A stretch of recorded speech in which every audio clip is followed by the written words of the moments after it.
Good morning. Welcome to this episode of Cooking with Clams. So today I got gifted a king mackerel, or kingfish. It is not the most sought after fish. People do really well commercially with it, but people tend to not eat it. What they want it for is to smoke it and make a fish dip. So I'm not gonna mess with perfection. And we're gonna get this kingfish and we're gonna smoke it, and I'm gonna make some fish dip. But right now we're headed down to Aaron's boat, pick up the fish and fillet it, and I'll show you guys that.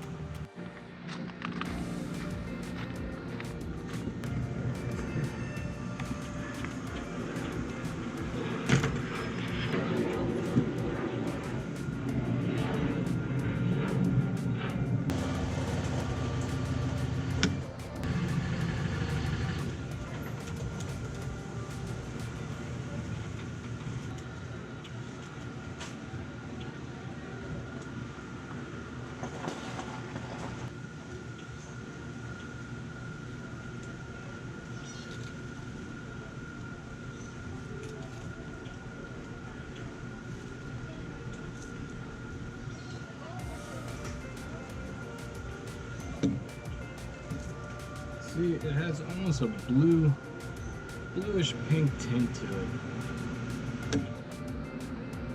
But I come from up north, and we eat these guys, which are bluefish, and it's the same meat almost.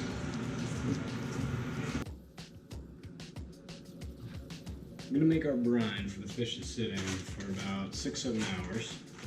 So I got brown sugar. I'd say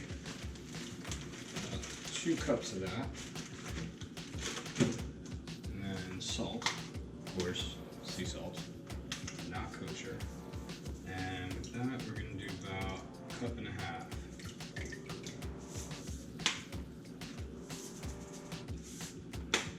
cups. You want your water to be lukewarm so that you can actually dissolve everything in here, but then you want it to cool down before you put your fish in, because you don't want your fish cooking, obviously. And you could put other things in your brine like honey, bay leaves, peppercorns, things like that. I go really simple because we're going to be making the fish dip with it. If it was just the smoked fish and it was going to be serving it that way, where we were just slicing it, then I'd probably dress this up a little bit with some more flavors, make it a little more interesting. Or even when, after it brines, put a rub on it, then smoke it. But since we're mixing it with cream cheese, lemon, Worcestershire, and all these other things, I'm gonna keep this as super, super basic brine. The other thing is you wanna have a big enough receptacle. You don't want your fish piled on top of each other so that the brine can't get in between. Which can take up space in the fridge, but it's the right way to do it. So okay, we're gonna let this cool down. I'm gonna put a couple ice cubes in it, and then we'll come back, we'll put the fish in, and I'll tell you the second most important part to smoking fish. All right, we're cooled down, time to put the fish in.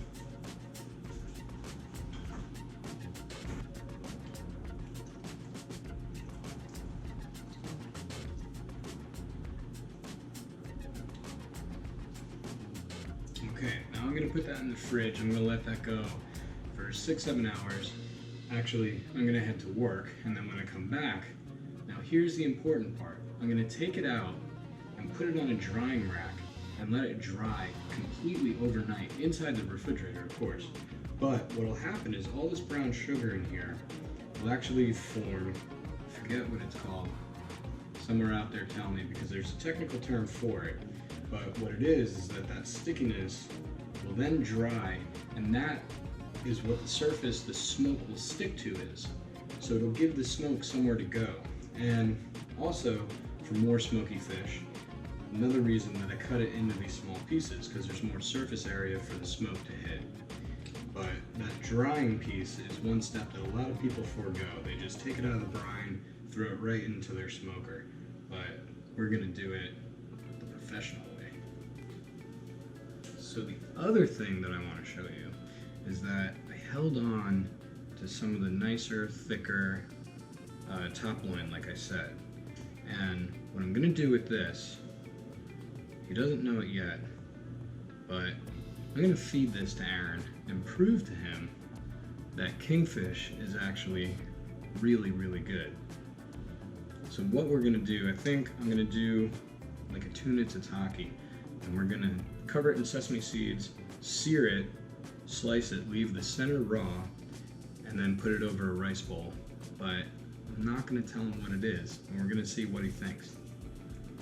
I think he's gonna love it, and I think he's gonna be fooled.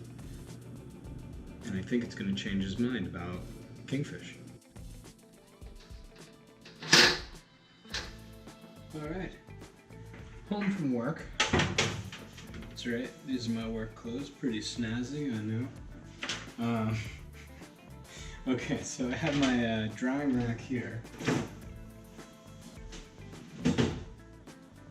And we've got our kingfish that has been brining here.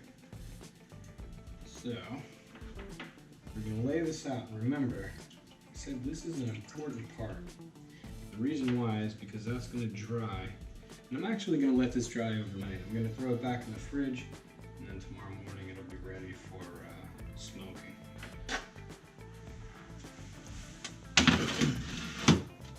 And that is gonna dry till morning, and then we'll get it on the smoker.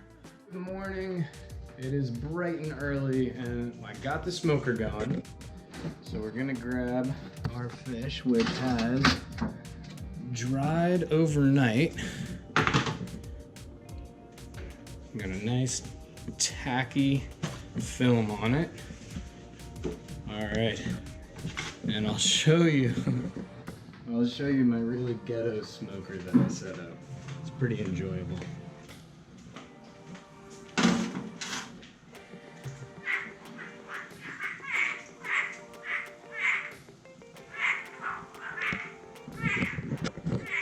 So I just have apple wood and hickory in there.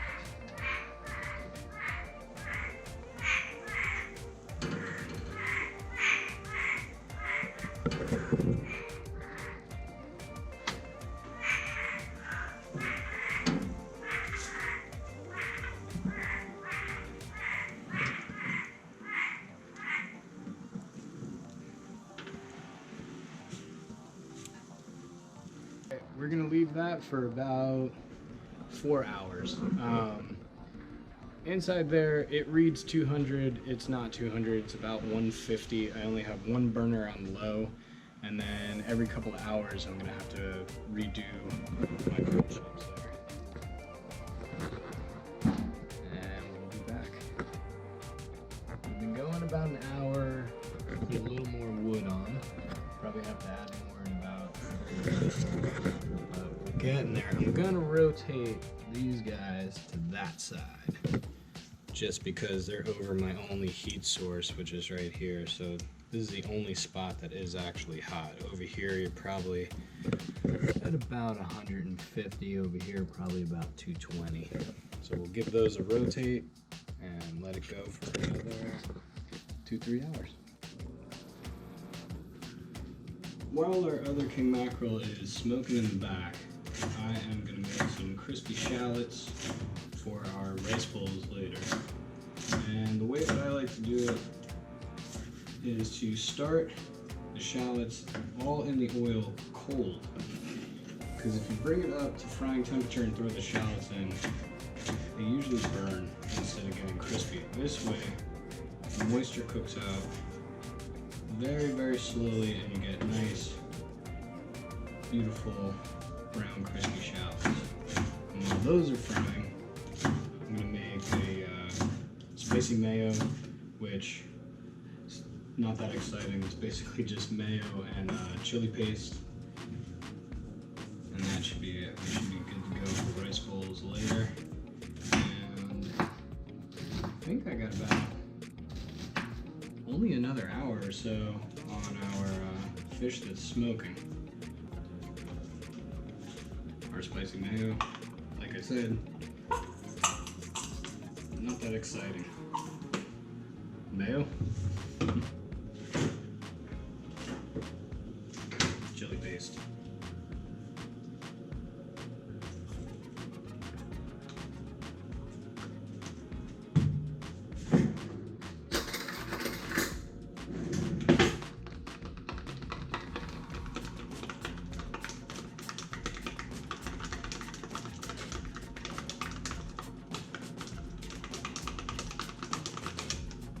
That's it.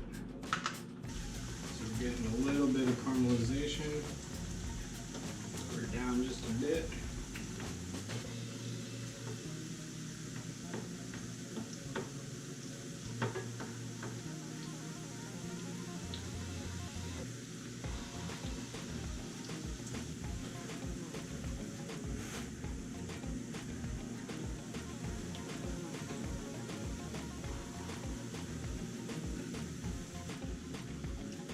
Do. We can start pulling.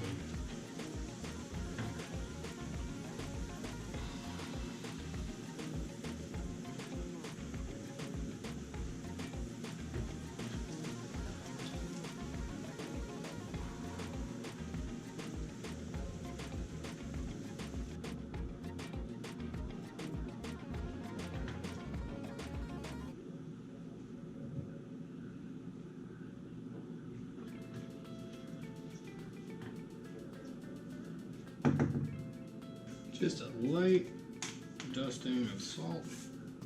That'll actually help pull some of the oil and any excess moisture out. But they're already crisping up pretty good here.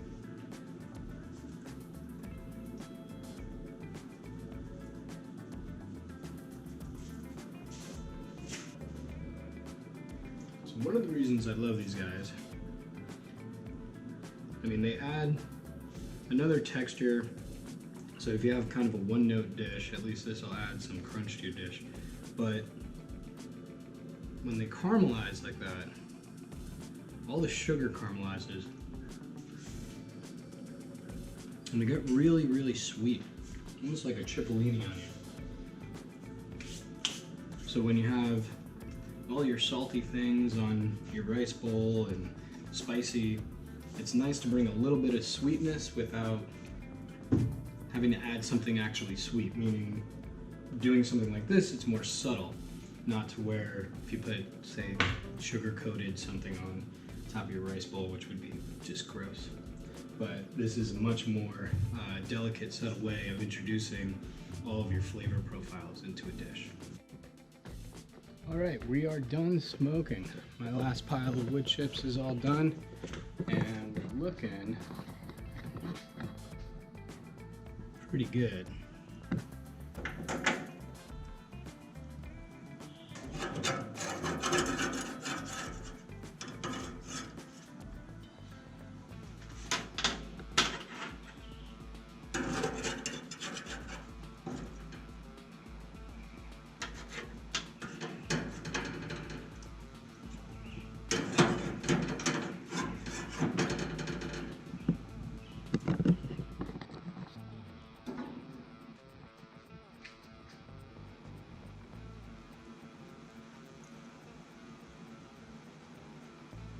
That is perfect. Nice skin on top, perfectly moist and juicy inside. Look at that. So I let my fish dry, not dry, I'm sorry, cool, so that I could actually handle it, but my gosh, that came out good. So everything we need to make it here. We have jalapeno, because like I said, we're a spicy house, we like it. Red onion, scallions, 1.5 lemon, some parsley, cream cheese that I've been letting come up to room temp so that I can spread it, Tabasco, Worcestershire, and a little bit of mayo, not too much. So I like to make more of a fish pate rather than a fish dip. A fish dip would be something that you would literally dip a cracker into. This is going to be something more that you have to spread onto a piece of toast. So it's going to be a little bit chunkier than the fish dip. The fish dip is more wet. This will be more dry. Do a quick hand wash. Get moving on this.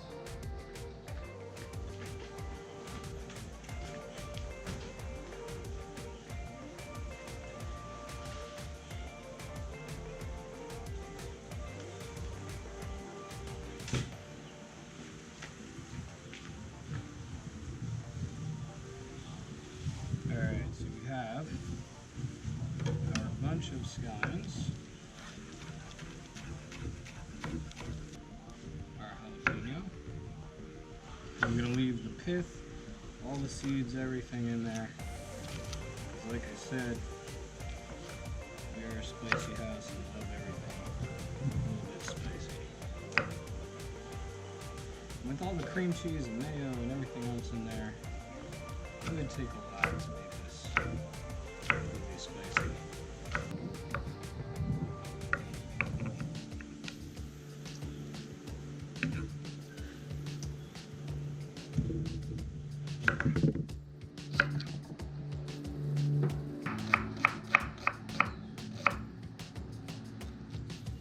So that was almost one onion. I just took a little bit off for another recipe.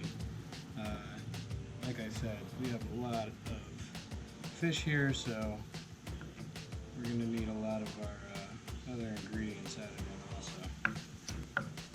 It's very hard. So I grew up cooking with my grandmother, and nothing was ever measured. Everything was done by taste, everything was done by sight, and what's funny is that, so she's the one who taught me how to cook, so that was how I learned how to cook. So a lot of times I'll cook things for friends, and they'll say, oh, okay, you got to give me the recipe. And the thing is, I can tell you the ingredients, but I don't know if I can tell you the recipe, meaning measurements. It's not there for me. My brain doesn't work like that. But for this, I think I'm going to have to get a little bit better about that and come up with actual measurements. Well, this I know is 8 ounces of cream cheese, so we got that much at least. Okay. Now, our Worcestershire. That is a strong flavor, so not too much. Then we have Tabasco.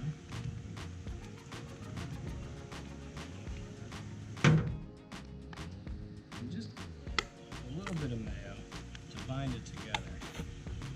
Like I said, I don't want to do a wet dip. I'm looking more for a pate that's spreadable but not completely soupy or liquid. I do like a lot of lemon. And that was a lot of seeds, so that worked against me, and now I gotta pick all those seeds out, but we'll edit that out.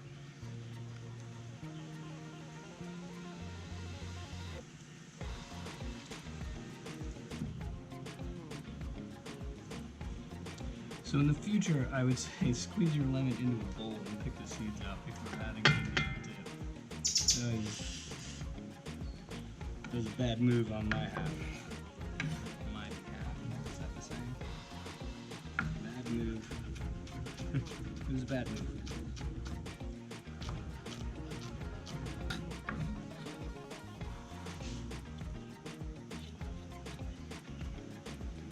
Alright, now we just need a little bit of pepper, a little bit of paprika. And that should do it. We're going to mix it up.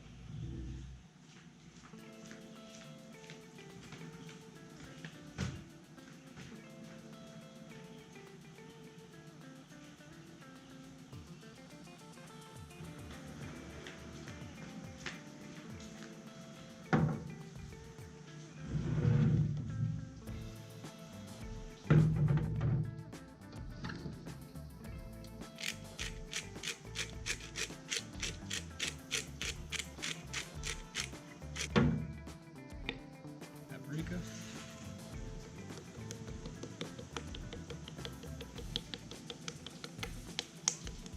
Now, start mixing.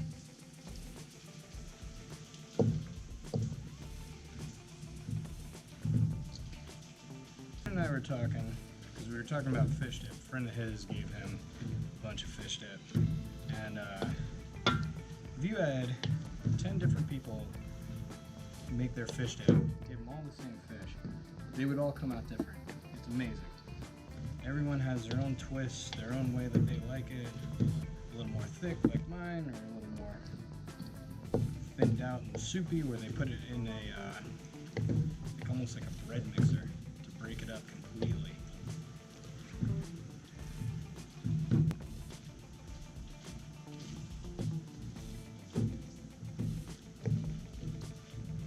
Alright, let's give it a taste and see if it needs anything.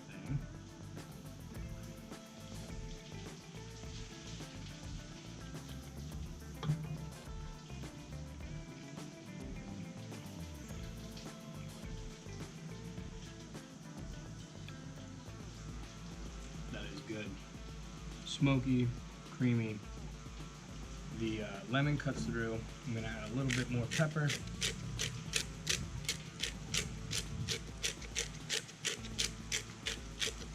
Just a little bit of heat from that jalapeno and the Tabasco. I'm going to add a little bit more Tabasco.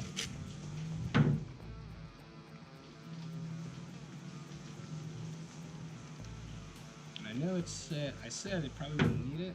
I'm going to add a little bit of sea salt. Just a little bit. But it's better that I added it at the end. Because if I added it in the beginning and it didn't need it, I'd be in trouble right now.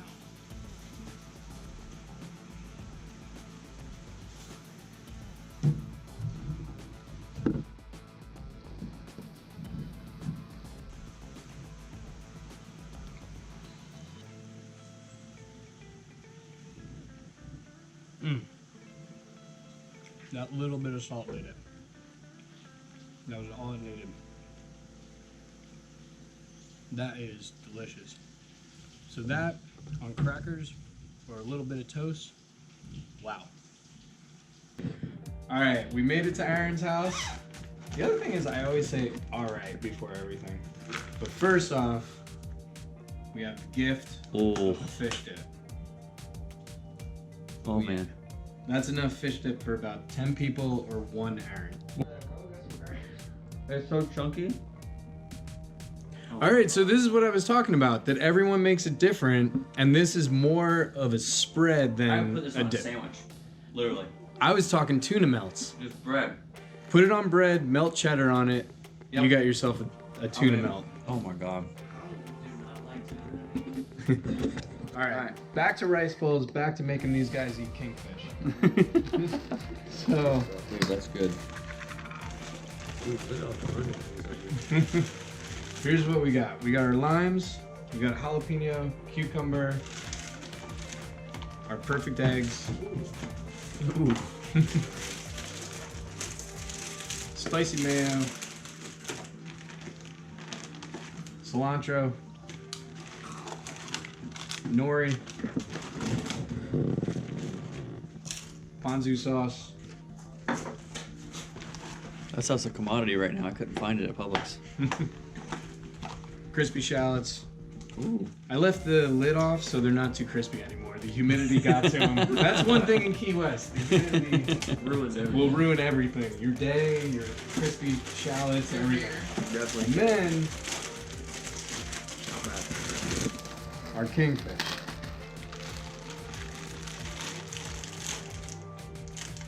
So again, this is what's off-putting to people. The color. So if you have the choice between this and Wahoo in a store, you're gonna go for the Wahoo. The Wahoo is gonna be beautiful, translucent white, clear. It's gonna be very appealing. The kingfish is a muddy, gray, bluish color. not selling you on Muddy. but it is. It's not the most attractive thing in the world, but there's no smell to this. I'm gonna make you smell it. Actually, not at all. None at all. Not like you think it'd be. Nothing. So we're gonna cover these in sesame seeds, sear them, and leave the center raw. Then we're gonna make Aaron eat it. Hey. All right, this is the true test. So I bragged about being able to make the perfect ramen egg. So we're gonna see if I did it. If I didn't, edit it out. And we'll just do them over again. Hard-boiled eggs. It's not a hard-boiled egg. It is a ramen egg. Ramen egg Different. is totally different. No, you don't know. What's a ramen egg? For So those it's of us who when- don't know. Yeah. So it's when the whites are completely cooked, but just the center of the yolk is still liquid. A little bit liquidy. Yeah. Is that what it's supposed to look like? Yeah. I don't know. I'm not a I don't know what a ramen egg is. Everyone's like, ooh. Yeah, it's where the center is still liquidy and soft. All right, nailed it. Okay. All right, I'm gonna get back to chopping. We're gonna sear this, and then we'll build our rice bowls. So we have our oil almost smoking because we just want to sear the outside of this and keep the center raw to really give Aaron the experience of raw kingfish. I'm so excited. So we're gonna sear that on each side, slice it, put it in our rice bowls, and then face the music. All right, we're seared on every side.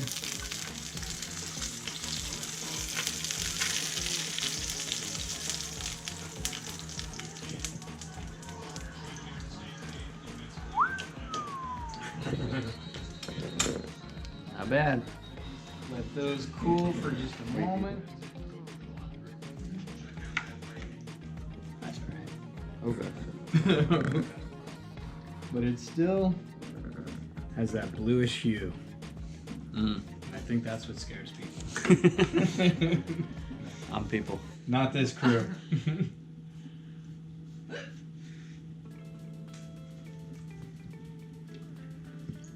Now, if you didn't know what that was, that doesn't look bad. I'd have to agree. If you didn't tell me what it was, it doesn't look terrible. So earlier when I was making the fish dip, I decided that this had to be done. And I said, I'm going to try to trick Aaron. And then I realized you're the one that caught the fish. So I couldn't actually make that It's happen. gonna be tough. Yeah, so I had to come clean. Alright, this is the last step. But you also need to squeeze your lime. Don't forget the lime. Always gotta squeeze the lime. That would be a major, major misfortune if you didn't squeeze the lime. Alright, so you know what everything is in here? We got the crispy shallots, our perfect egg, our chili mayonnaise. Wait, chili mayonnaise? What do you call it? Chipotle mayonnaise. No, it's Spicy? not Chipotle. Spicy mayo. Thank you. Cucumber, the kingfish, cilantro, jalapeno, and our nori, and then ponzu, which is just soy sauce with citrus added. So a little bit on the outside.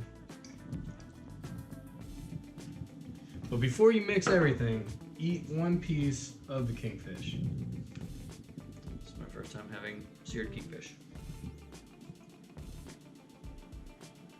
And you're gonna be honest. That's what's scary. Oh, I'm always honest. Yeah. I'm staring. It's not fishy at all. Okay. Actually tastes incredible. It's a different texture than like wahoo or a different mackerel, but Yeah. it doesn't taste fishy at all. Wahoo is white tuna. Yeah. Wahoo is perfect. Tuna is perfect. This is different. It doesn't taste like I would think kingfish would taste. Like, way better than I would think it would taste, honestly. I'm So- not just saying that, promise. So would you say that, and this is something, so this is what I struggle with. I think it's just a misconception. So why have you avoided eating kingfish this way? The color, The color. mainly. And Okay. because people tell you. And because people tell, right. It's, So it's always been smoked, yeah. historically. So I think that's the thing. It's a preconceived notion because where it came from, a lot of the less desirable fish are eaten by people that maybe don't have the money for better fish. So it becomes a stigma where you don't want to eat this fish because that's poor people food or whatever it is. But this is proof. This is proof that it's that it's good. Proof is in the rice bowl. Yeah. Proof is in the rice bowl, but it's proof that just because you've heard, it's the game of telephone. You gotta try it, and you have to see for yourself whether you like something or not. All right, so we're gonna chow down. If you like this episode, hit like, hit subscribe, and we'll get more recipes to you.